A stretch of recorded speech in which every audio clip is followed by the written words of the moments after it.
Good morning पिला माने तुम मानक मो संस्कृत एकेडमी चैनल को बहुत बहुत स्वागत। आमे पढ़ुले नवम श्रेणी संस्कृत बही समयानुवर्तिता विषयटी को पढ़ी पूर्वर तार ओडिया अनुवाद और संधि विच्छेद करते जोटा पार्ट 1 रे मेंशन अच्छी।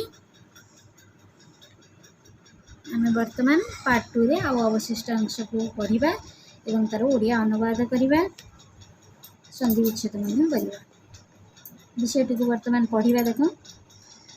देख ये जाक सारी जे पिलाटी कौन होता समयानुवर्तिता विषयटी थिला। गोटे पिलाटी को ता बापा नहीं कि छात्रावास सब खाद्य द्रव्य दे रखीदे आसते से पिलाटी विद्यालय को जो काली कहुला काली आम 9टा बड़े जाए पहुँचा से पिलाटी कौन डेरी रे विद्यालय को जाए पहुँचला बेलू पाठ पढ़ा आरंभ हो जाता। तापर दिन से 10 मिनिट लेट रे जाइतिला। तापर दिन तृतीय दिन रे से कौन होता ना 5 मिनिट पूर्वर जाए चेष्टा करके पहुँची ये बाट पढ़ी। वर्तमान आ गोटे पारा पढ़ा। यथा विद्यालय पश्येत् तथा विद्यालयस्य मुख्यद्वार पिहितम् आसीत् एकोपि छात्र शिक्षको वा न तत्रासीत्। साक्षात् पंचननवादने विद्यालयस्य सेवक आगच्छत् द्वारम् उद्घाटयत् च। क्रमेण सर्वे छात्राः शिक्षकश्च समागताः। साक्षात् नववादने घण्टानाद जातः। अनन्तरं पाठसमारभ्य एकोपि छात्र विलम्बेन नागच्छत्। माधव तद्दिने प्रसन्नः आसीत् यतः सः पूर्वमेव आगतवान्। स विस्मितः अभवत्। शिक्षकः पुनरवदत् भवतः समय ज्ञानं नास्ति। ओडिया अनुवाद करिबा। यथा विद्यालय पश्येत् तदा विद्यालयस्य मुख्यद्वारं पिहितम् आसीत्। जेतेबेले से कौन कर पहुँची जाइए कौन विद्यालय रे 5 मिनिट पूर्व आसी पहुँची। जिते विद्यालय देखिला से विद्यालय मुख्य फाटकटी बंद थिला। एकोपि छात्र शिक्षक वा न तत्र आसीत्। गोटे हेले भी छात्र कि शिक्षक सेटारे आसी नथिले। साक्षात् पंचननवादने विद्यालयस्य सेवकः आगच्छत् द्वारम् उद्घाटयत् च। ठीक 8:55 मिनिट रे विद्यालय रे सेवक आसिला और द्वार खोलीदेला। क्रमेण सर्वे छात्र शिक्षकश्च समागत। क्रमे समस्त छात्र एवं शिक्षक आसिकी पहुँचिले।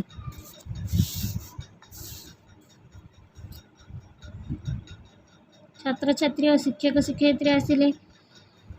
साक्षात नववादन घंटानाद जात। ठीक 9टा बेले घंटा बाजिला। अनंतरम पाठमारंभ यह परे पाठ आरंभ होला। एकोपि छात्र विलम्बेन नागच्छत्। जड़े छात्र मध्य डेरी रे आसी नथिला। माधव तद्दिने प्रसन्न आसीत्। माधव से दिन बहुत खुशी थिला। जतः जेणु से पूर्वमेव आगतवान् कहीं से पूर्वर आसी पहुँची जाइतिला। स विस्मित अर्थ से आश्चर्य गला अभवत्। शिक्षक पुनरवदत्। शिक्षक पुणी थे कहले भवतः समय ज्ञानं नास्ति। शिक्षक पुणी थे कहले आपणकर समय ज्ञान नाही। माधव वदत् श्रीमन् अद्याहं विलम्बेन नागच्छामि। माधव कहूची कहला श्रीमान अद्यायम संधि कौन है ना अद्य युक्त अहम आज मु डेरी रे आसी नहीं। माधव कौच है महाशय मुझे डेरी रे आसी नहीं। 15 निमेषेभ्य पूर्वाना गच्छामि। मु कौन डेरी रे आसी नहीं 15 मिनिट पूर्वर आसी। तथापि भवान एवं वदति। तथापि आपण मते एपरि कहउछन्ति। मम मनसि दुःखम मोर मनरे दुःख हेउछि। शिक्षक सस्मितं बोधयति। शिक्षक मुरुकी हसी बुझाइले विलम्बेन आगमनम तो न साधु। डेरी रे आसीबा भल नुहे।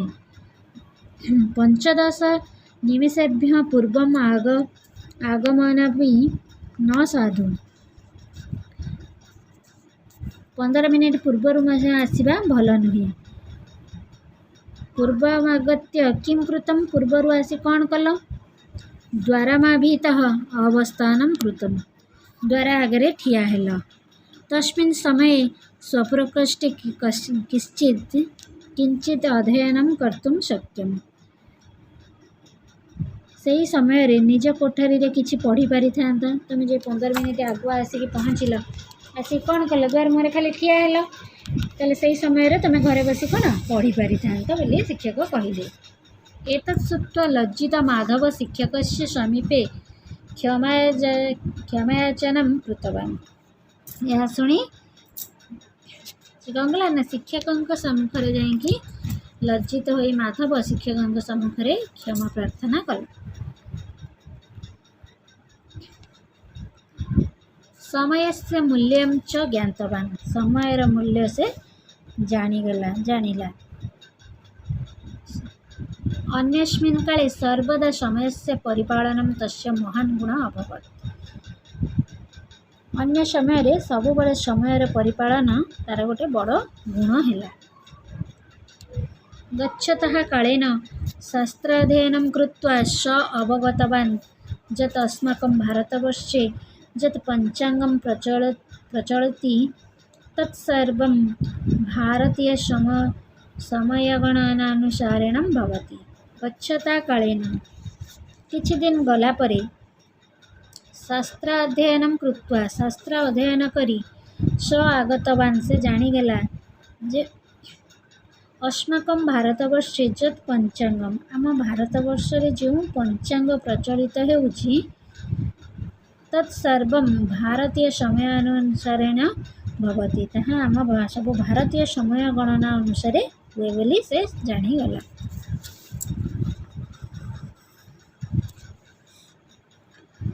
कदा सूर्यपराग चंद्रग्रहणं वा यथा निर्दिष्टं तदनुसारमेव भवति।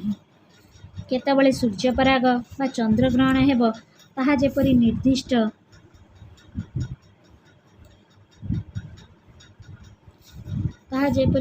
होते से अनुसार हुए।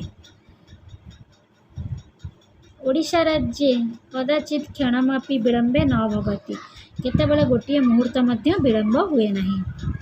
ओडिशा राज्ये सामंत चंद्रशेखरस्य गणनानुसारं पंचांगं प्रचलित। ओडिशा राज्य रे सामंत चंद्रशेखर गणना अनुजाई पंचांग प्रचलित हुए। भारतीयानां समयानां नास्ति इति केचन मूढा इंडियन टाइम इति उक्त्वा यत् आत्मप्रवञ्चनं कुर्वन्ति तत् नोचितं समयानुवर्तिता मानवस्य महान् गुणः। भारतीयानां समयज्ञानं नास्ति इति केचन मूढा इंडियन टाइम इति उक्त्वा यत् आत्मप्रवञ्चनं कुर्वन्ति तत् नोचितम्। ओडिशा राज्य रे भारतीय मानकर समय ज्ञान नाही बोली केतक मूर्ख भारतीय माने इंडियन टाइम बोली कही आत्मप्रवञ्चन करती कहते एटा आम इंडियन टाइम डेरी आसीथे से आम इंडियन टाइम केते गुड़िया मूर्ख लोक मानकर यहाँ हूँ प्रवञ्चना करती ताहा उचित नुहे। समयानुवर्तिता मानवस्य महान गुण समयानुवर्तिता होची मानवर महान गुण अटे। संधि विच्छेद देखिबा। संधि विच्छेद होची माधव वदत् माधव युक्त वदत् अद्याहम् अद्य युक्त अहं नागच्छामि न युक्त आगच्छामि पूर्वमागच्छामि पूर्वं युक्त आगच्छामि तथापि तथा युक्त अपि आगमनमपि आगमनं युक्त अपि पूर्वमागत्य पूर्वं युक्त आगत्य दुरान्वितः द्वारं युक्त अभितः किंचित किं युक्त चित्।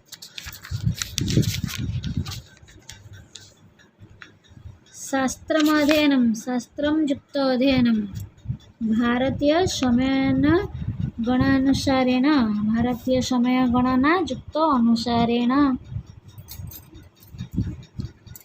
तदनुसारमेव तत् युक्त तदनुसारं युक्त एव क्षणं युक्त अपि नास्ति न युक्त अस्ति नोचितं न युक्त उचितम ये थिलार संधि विच्छेद विषयटी आमर सरीगला आ गोटे पार्ट 3 रे आम तार अभ्यास कार्यक्रम को करवा आज एति धन्यवाद पिला।